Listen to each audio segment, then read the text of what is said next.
Jonatas Goforth, Por Meu Espírito, 1859-1936.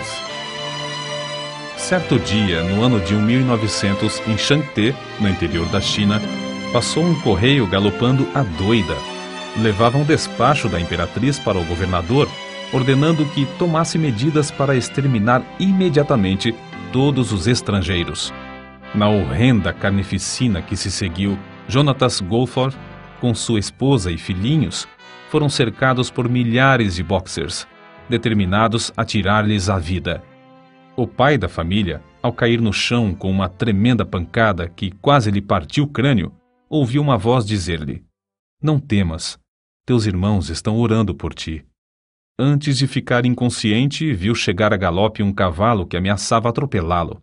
Ao voltar a si, percebeu que o cavalo caíra ao seu lado, esperneando de tal maneira que os seus atacantes foram obrigados a desistir do propósito de matá-lo. Assim, ele reconheceu que a mão de Deus o guardava maravilhosa e constantemente durante o tempo do morticínio dos boxers, no qual centenas de crentes foram mortos. Jonatas Goforth e sua família foram salvos de inumeráveis situações angustiosas entre o povo amotinado, até que, por fim, 20 dias depois, chegaram ao litoral do país. Rosalind e Jonatas Goforth tinham as suas vidas escondidas com Cristo em Deus. Eis como viviam nas suas próprias palavras. Não é somente tolice aceitar para nós mesmos a glória que pertence a Deus, mas é grave pecado, porque o Senhor diz: "A minha glória a outrem não darei." Quando ainda jovem, Jonatas Goforth adotou as palavras de Zacarias, capítulo 4, versículo 6, como lema da sua vida: "Não por força nem por violência, mas pelo meu espírito, diz o Senhor dos Exércitos." Alguém que o conhecia intimamente escreveu: "Antes de tudo, Jonatas Goforth era um ganhador de almas. Foi por essa razão que se tornou missionário no estrangeiro. Não havia outro interesse, outra atividade, outro ministério que o atraísse. Com o fogo do amor de Deus no coração, ele manifestava um entusiasmo irresistível e uma energia incansável. Nada podia impedir seus esforços dinâmicos na obra, para a qual Deus o chamara. Era assim tanto aos 77 anos como quando tinha 57. Com a perda da vista durante os últimos 3 anos da sua vida, não diminuíram seus esforços. Parece até que aumentaram.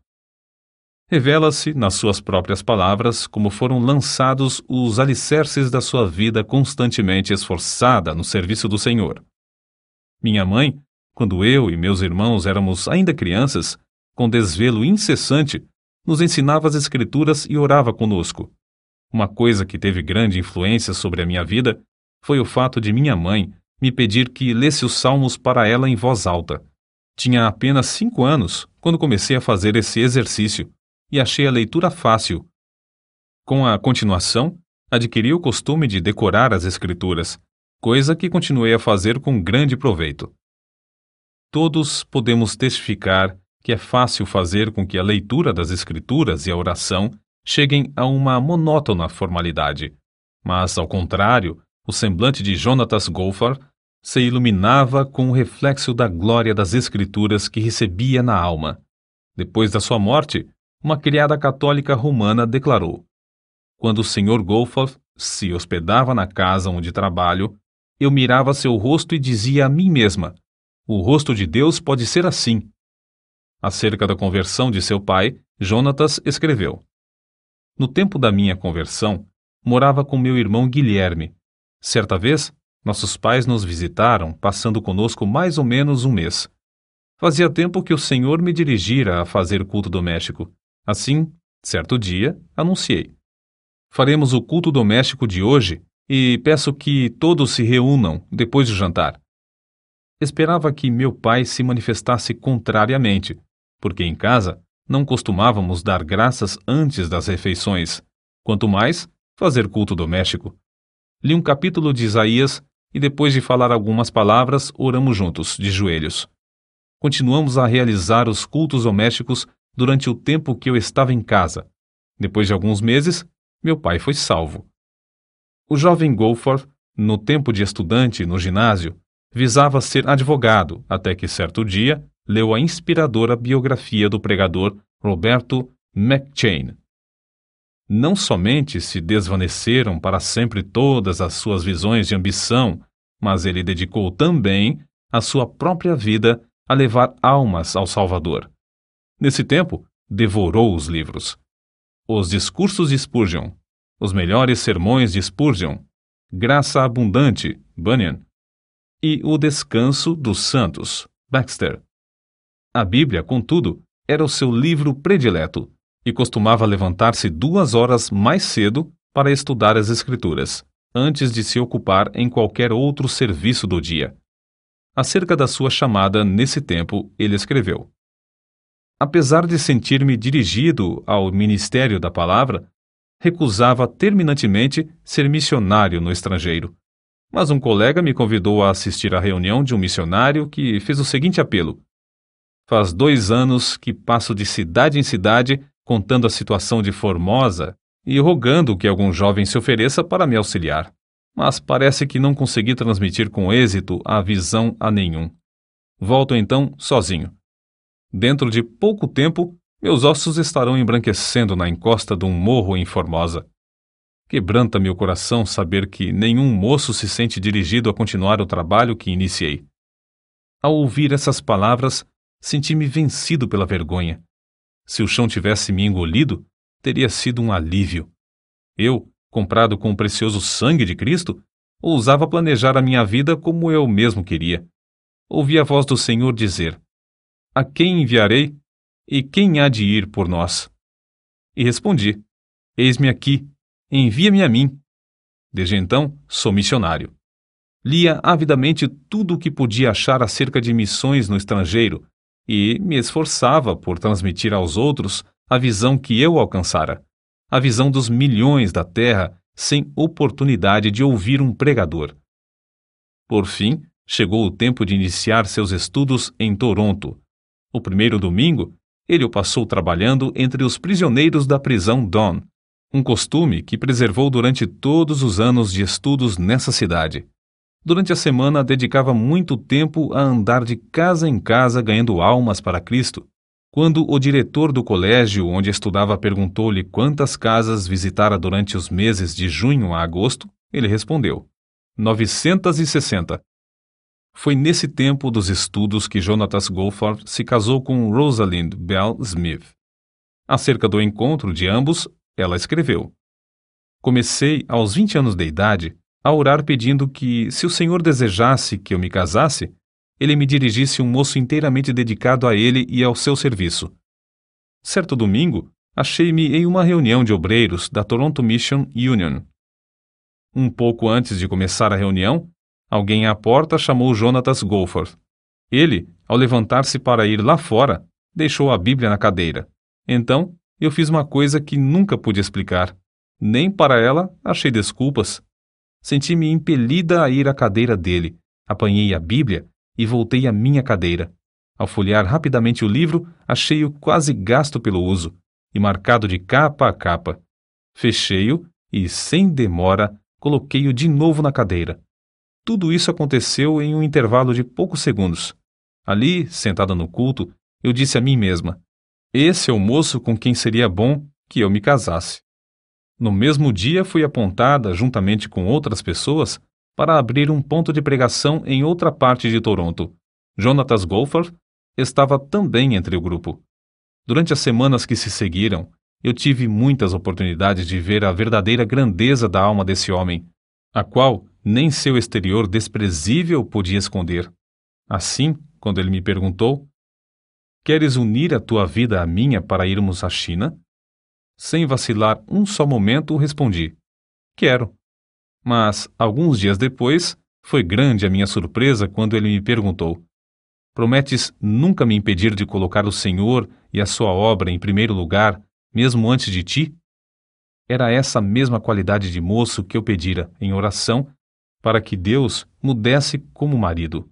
Então, firmemente respondi: prometo fazê-lo sempre. Oh, como fora benigno o mestre ao esconder-me o que essa promessa significava! Poucos dias depois de eu haver prometido o que me pediu, veio a primeira prova. Eu sonhava, como mulher que era, com o bonito anel de casamento que ia receber. Foi então que Jonatas me disse: "Não te importas se eu te não comprar uma aliança?" A seguir, explicou com grande entusiasmo como se esforçava na distribuição de livros e folhetos sobre o trabalho na China.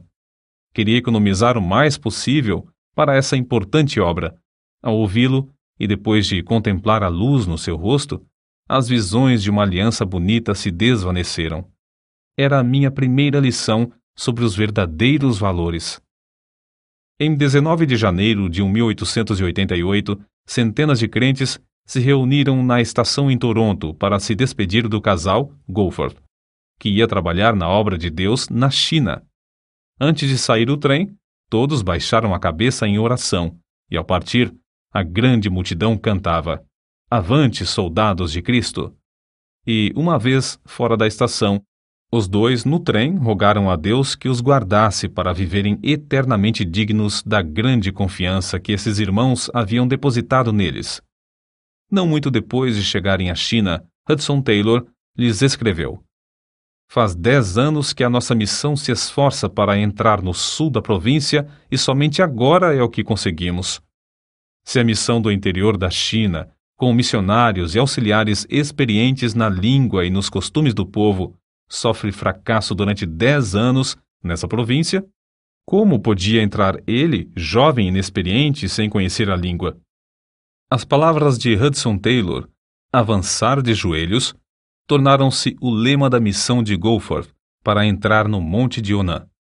Jonatas Goforth levou mais tempo para aprender a língua do que um companheiro seu que chegou 1 ano depois dele. Certo dia, ao sair para pregar, ele, em grande desespero, disse à sua esposa: "Se o Senhor não operar um milagre para eu aprender essa língua, serei um grande fracasso como missionário." 2 horas depois, voltou dizendo: "Oh, Rosa, que maravilha! Ao começar a pregar, as palavras e as frases tornaram-se tão fáceis que o povo me compreendeu bem." 2 meses depois, receberam uma carta dos estudantes no Colégio Knox, em Toronto, contando como, em certo dia e a certa hora, eles se reuniram para orar pelo casal, somente pelos Goforth, e ficaram convencidos de que haviam sido abençoados por Deus, porque sentiram muito a presença e o poder de Deus na oração. Goforth, ao abrir seu diário, descobriu que foi no mesmo dia e hora que Deus lhe deu a habilidade de falar fluentemente.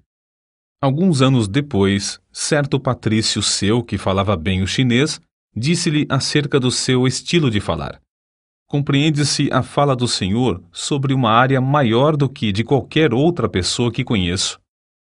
O missionário veterano assim aconselhou a Goforth: "Os chineses têm tantos preconceitos contra o nome de Jesus que você deve esforçar-se para demolir os deuses falsos e só depois mencionar o nome de Jesus, se houver oportunidade." Ao contar isso à sua esposa, Goforth exclamou indignado: "Nunca, nunca, nunca! Em nenhum tempo ele se levantou para pregar sem a Bíblia aberta na mão." Quando, alguns anos depois, os missionários novatos lhe perguntaram o segredo do fruto extraordinário do seu ministério, ele respondeu: "Deixo Deus falar às almas dos ouvintes por intermédio da sua própria palavra.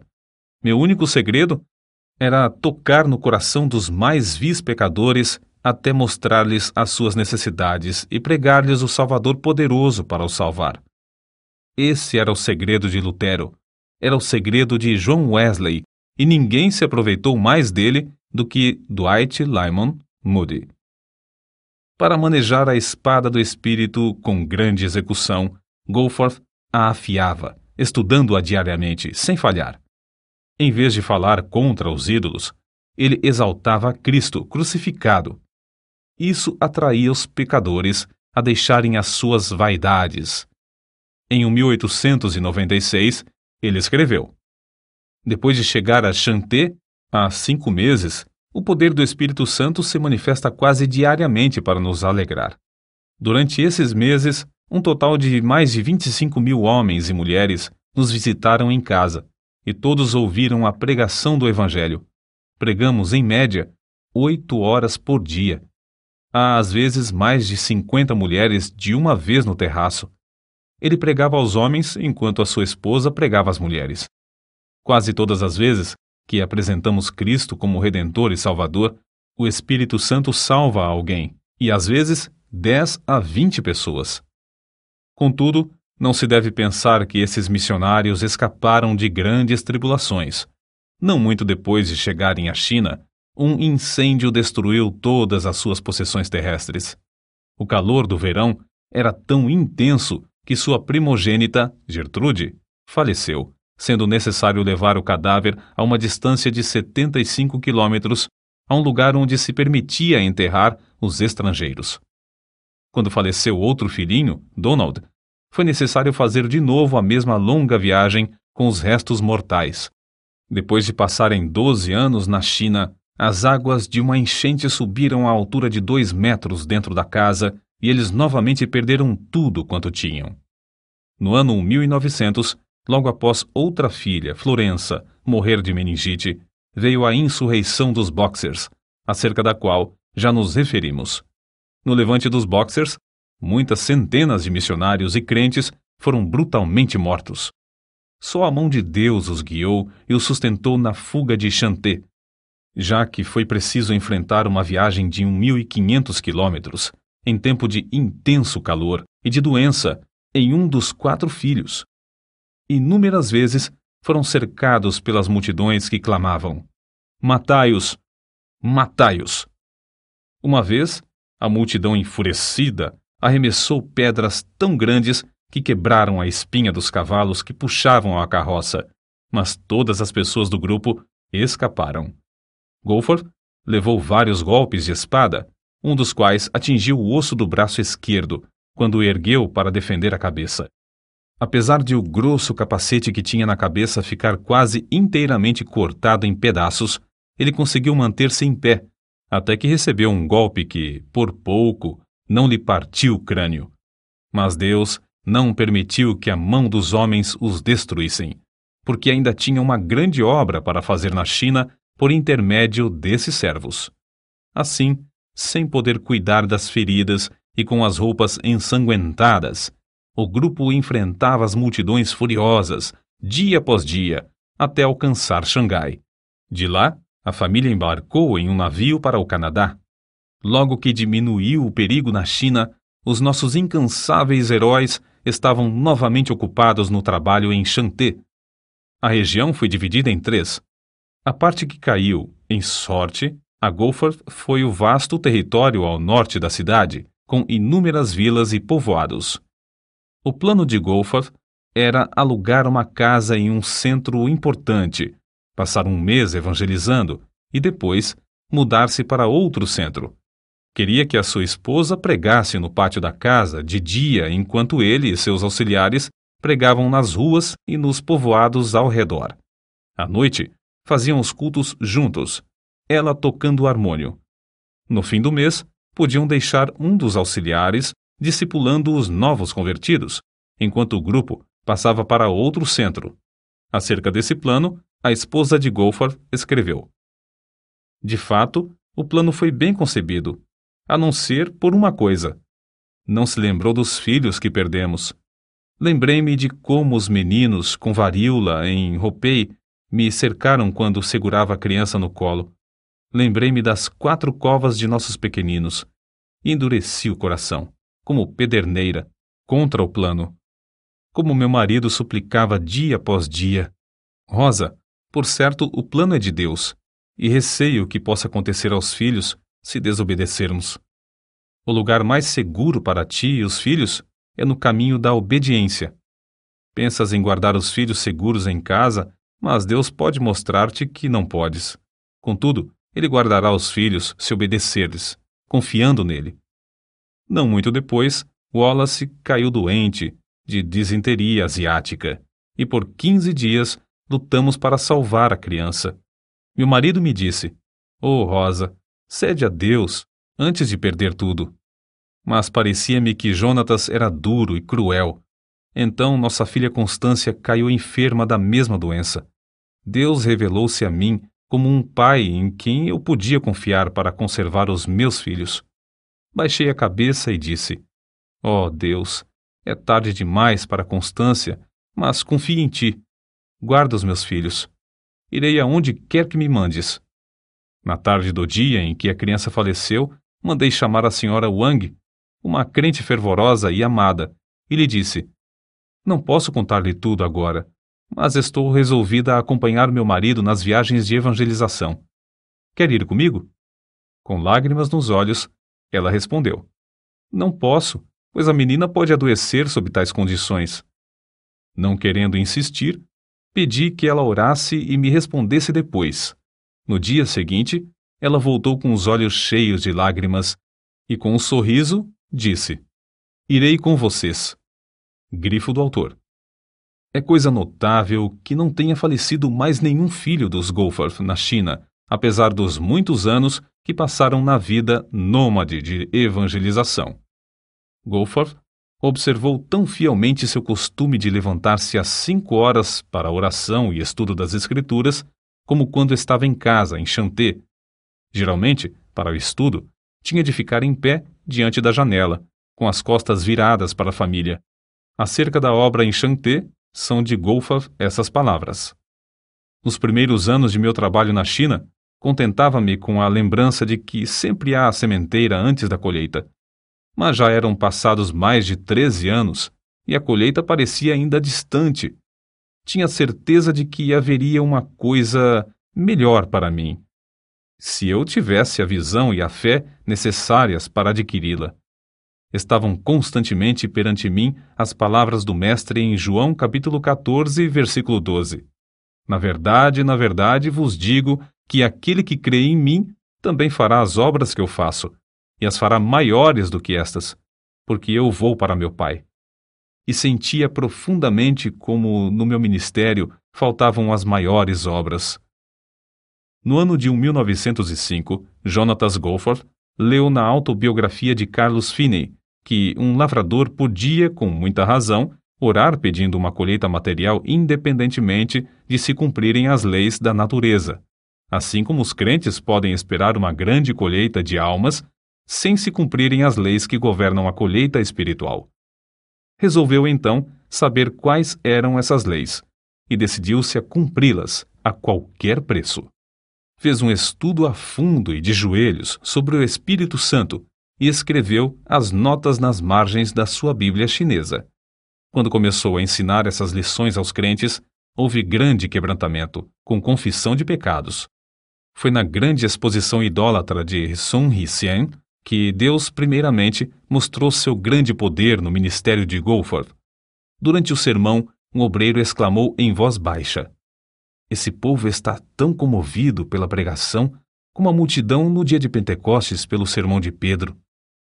Na noite do mesmo dia, um salão alugado e que não comportava toda a grande multidão pagã que queria assistir, Goforth pregou sobre o texto: levando ele em seu corpo os nossos pecados sobre o madeiro. Quase todos mostraram-se convictos do pecado, e quando o pregador fez o apelo, levantaram-se clamando: queremos seguir a esse Jesus que morreu por nós. Um dos obreiros presentes assim expressou o que viu: irmão, aquele a quem oramos durante tanto tempo para que viesse, veio de fato esta noite. Nos dias que se seguiram, pecadores foram salvos em todos os pontos de pregação e em todos os cultos.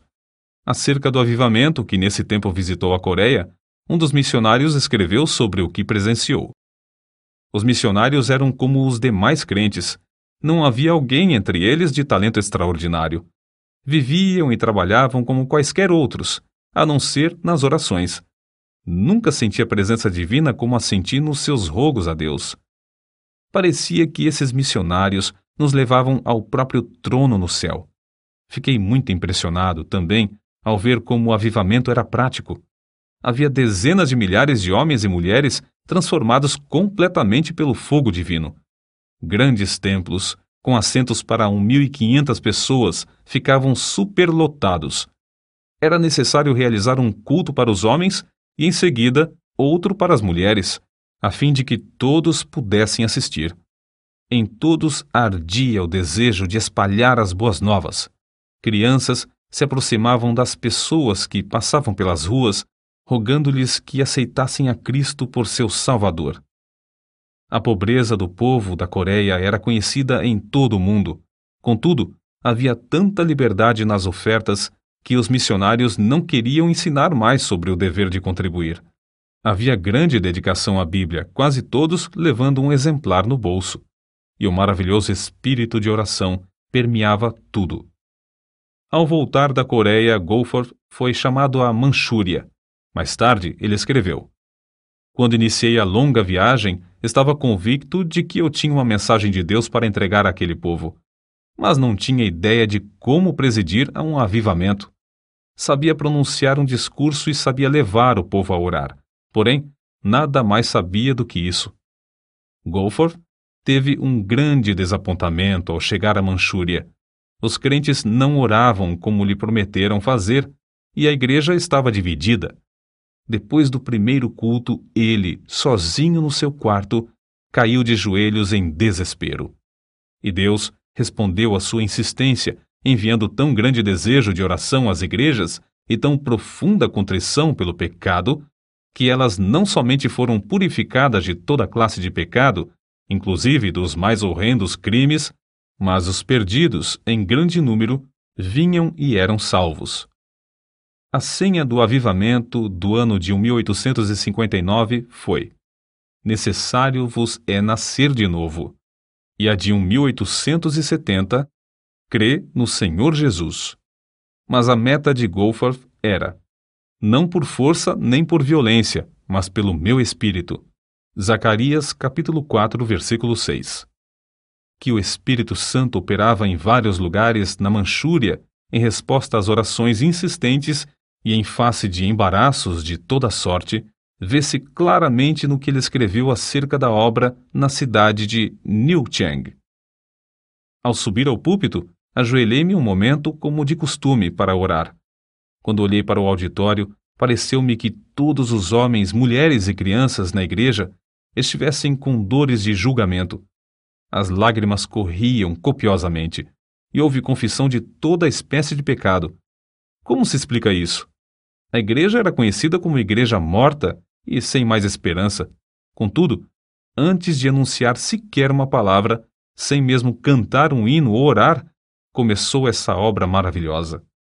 Não há outra explicação. Foi o Espírito de Deus que operou em resposta às orações das igrejas de Mukden, Liaoyang e de outros lugares na Manchúria, as quais haviam experimentado a mesma qualidade de avivamento e foram induzidas a interceder por sua pobre e necessitada igreja irmã. Jonatas Goforth, quando foi à Manchúria, era quase desconhecido fora do pequeno círculo da sua denominação. Depois de algumas semanas, quando voltou, os olhos dos crentes de todo o mundo estavam fitos nele. Contudo, permaneceu o mesmo humilde servo de Deus, reconhecendo que a obra não era dele, mas do Espírito de Deus. Shanxi é conhecida como a província dos mártires. Certo chinês, douto, contou a Goforth como presenciara nessa província, durante a insurreição dos Boxers, em 1900, de uma só vez a morte de 59 missionários.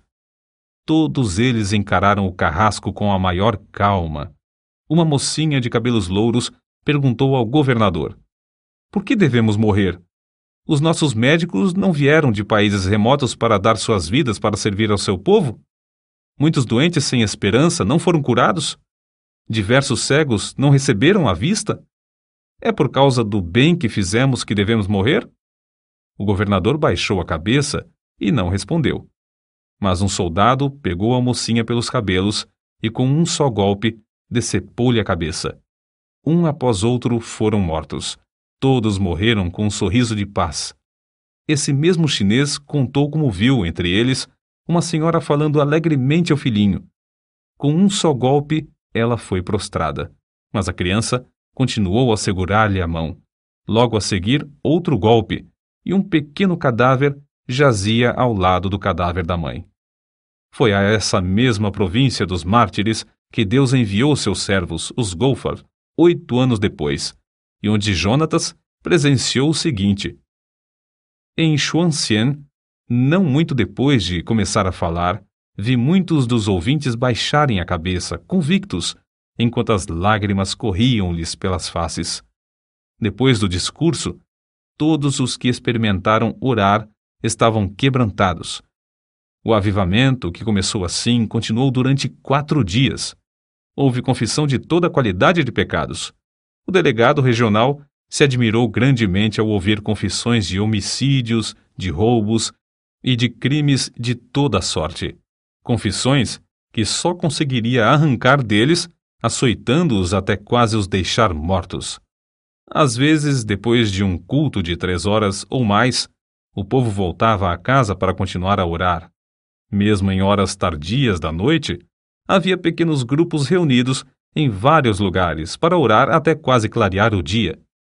No colégio de moças em Shuvu, na mesma província dos mártires, as alunas insistiram para que lhes concedessem tempo para jejuar e orar.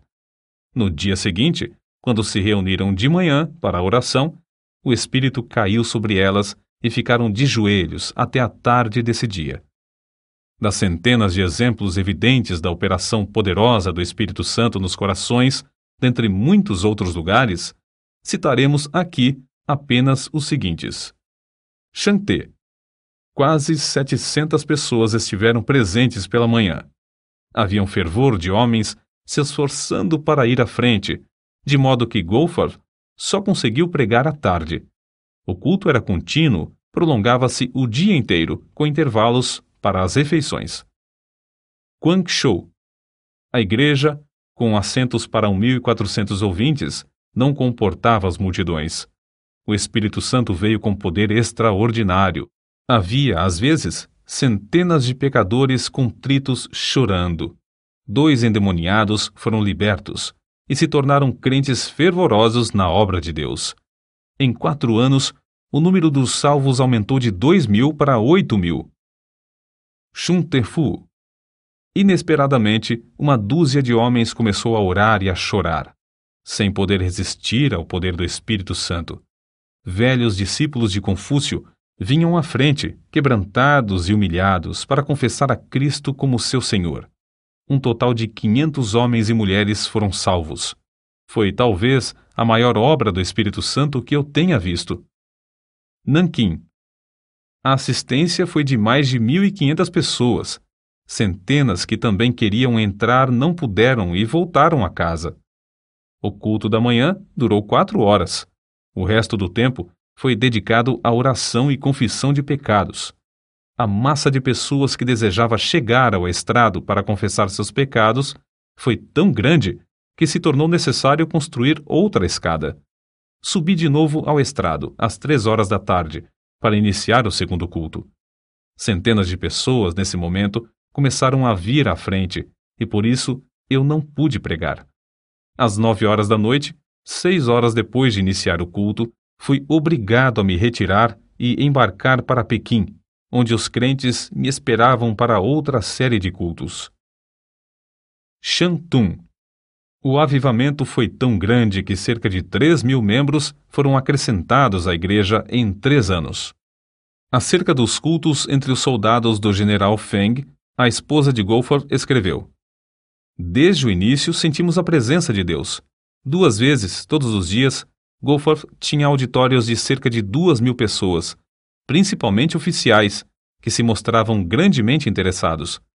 A 3 cultos, as esposas foi permitido assistirem, e Deus me deu poder para falar-lhes. Quase todas declararam-se prontas a seguir a Cristo. O general Feng, ao experimentar orar, ficou quebrantado.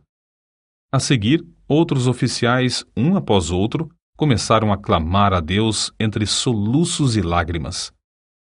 Assim continuou a obra, ano após ano, geralmente com 3 cultos por dia, apesar de grandes obstáculos. No período da seca de 1920, 30 a 40 milhões dos habitantes ao redor encararam a morte pela fome. Em 1924, Goforth escreveu à sua esposa, forçada por doença a voltar ao Canadá. Completo hoje 65 anos. Oh, como cobiço, mais que qualquer avarento cobiça o ouro, 20 anos ainda para ganhar almas. Depois de completar 68 anos de idade e sua esposa 62, idades em que a maioria dos homens se afasta do serviço ativo, os dois foram enviados para um campo inteiramente novo na Manchúria. Dessa vez, um campo distante, vasto e frio, que se estende até as fronteiras da Rússia e da Mongólia. Acerca da sua partida, Goforth escreveu: certo dia, em fevereiro de 1926, minha esposa estava deitada esperando a chegada da assistência para levá-la ao Hospital Geral de Toronto. De repente, a campainha da porta e a do telefone tocaram simultaneamente. Pelo telefone, foram avisados de que não haveria lugar no hospital antes de 3 dias. Na porta, recebemos um cabograma do general Feng, da China, rogando que eu fosse sem demora. Nesse momento, eu disse à minha esposa: que farei? Não posso deixar-te. Todos pensávamos que ela não viveria muitos meses mais. Minha esposa, depois de orar, disse: vou contigo. Os membros da junta estavam reunidos na ocasião. Apresentei-lhes o cabograma do general Feng e concordaram que eu fosse. Mas quando os informaram de que minha esposa queria acompanhar-me, mostraram-se horrorizados, respondendo que ela morreria no caminho. Então eu lhes disse: os irmãos não conhecem essa mulher como eu. Quando ela diz que vai, ela vai. Assim, concordaram em que ela fosse. Durante muito tempo, avisados pelo cônsul do novo campo da Manchúria, viviam com as malas arrumadas a fim de partirem imediatamente no caso de haver um segundo levante dos Boxers, como todos esperavam. Contudo, desde o início, Deus honrou o serviço desses servos, conforme se lê no que ele escreveu na avançada idade de 70 anos. Realizavam-se 3 horas de pregação de manhã pelo grupo de missionários e 4 horas à tarde. Desde o primeiro dia, houve conversões.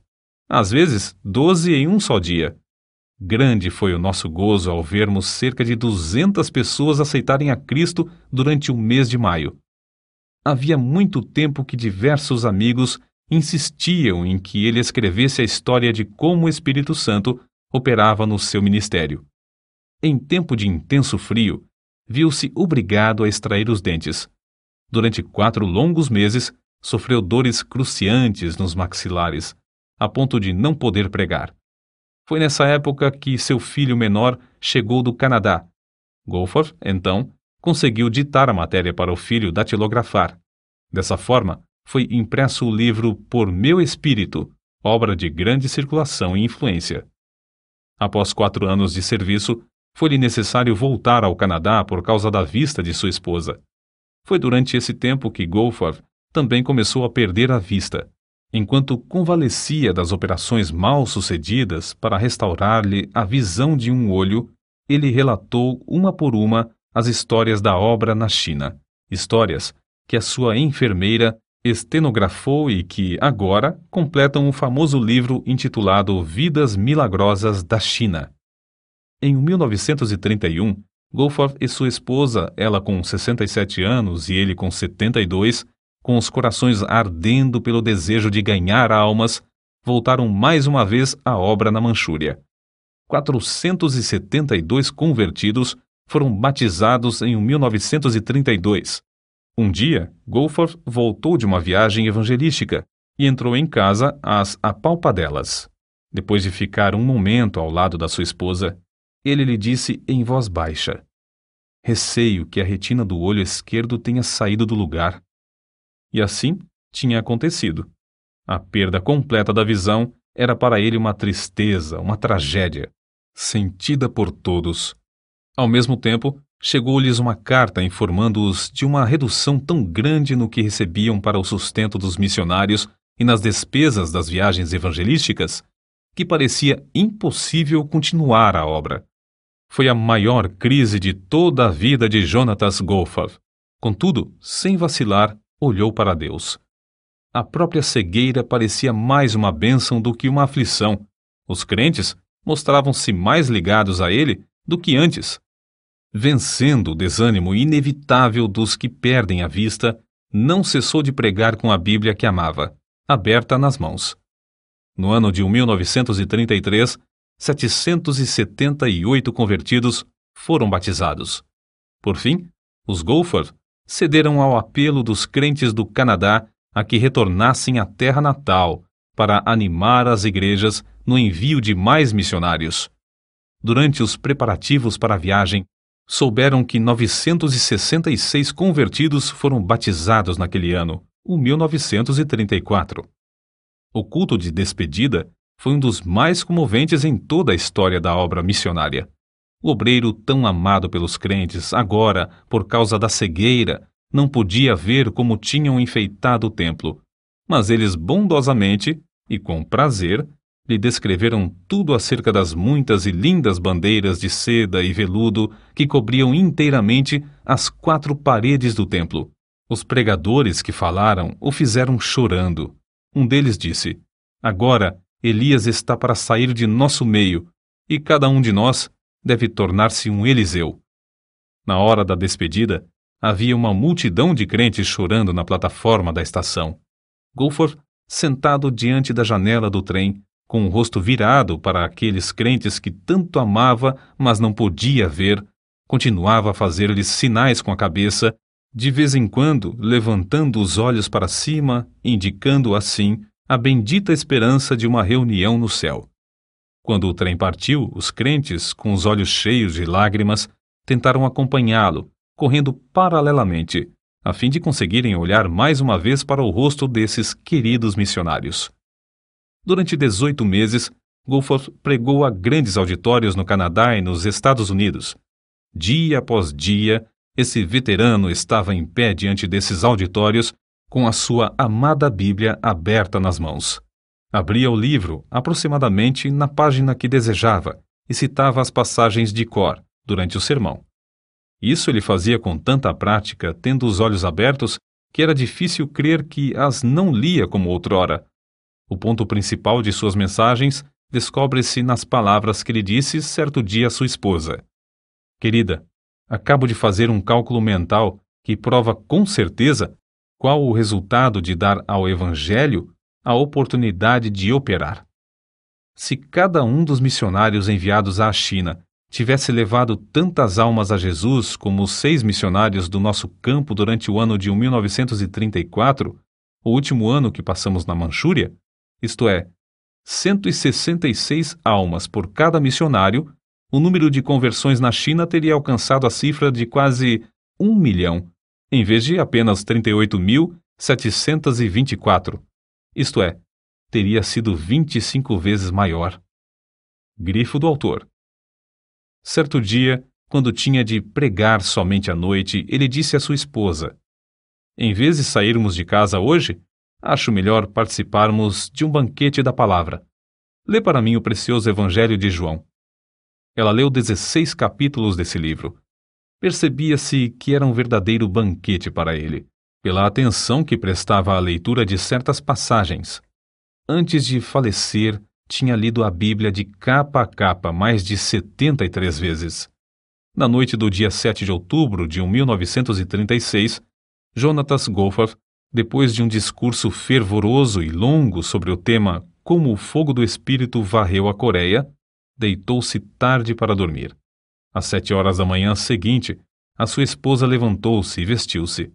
Logo a seguir, verificou que foi mais ou menos no mesmo momento em que ela se levantou que ele, dormindo aqui na terra, num instante, acordou na glória, vendo de novo.